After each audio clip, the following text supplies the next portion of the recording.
Video देख रहे हैं, क्या वीडियो है ना। एक खेसारी लाल के फैन है, लड़की है ये, और क्या खेसारी लाल यादव के पैरों में गिर के सम्मान दिए। इसके गिरने नहीं कहते हैं, इसके कहते हैं फैन गिरी, ऐसा होना चाहिए। और खेसारी लाल यादव ने लड़की हो के सम्मान दिए, क्योंकि वो भी पूरा झुक गए, एकदम कदमों में उनके हो गए।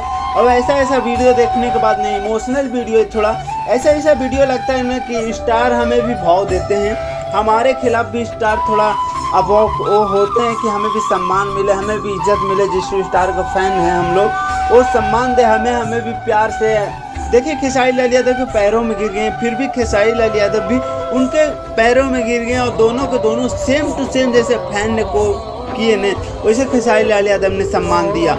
और ये स्टार का एक पावर होता है। और ऐसे हीरो जो होते हैं ना, उनके खिलाफ थोड़ा दिल में न इज्जत बढ़ता है हम लोग के। और खेसारी लाल यादव अक्सर ऐसे कारनामे करते रहते हैं, जो देखने के बाद बहुत अच्छा लगता है, बहुत मज़ा आता है।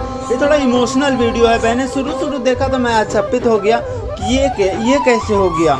तो मैं ज़्यादा कुछ नहीं बोलता हूँ। इसी तरह खेसारी लाल यादव को प्यार आशीर्वाद देते रहिए, हम लोग के ऊपर भी सब खेसारी लाल सपोर्ट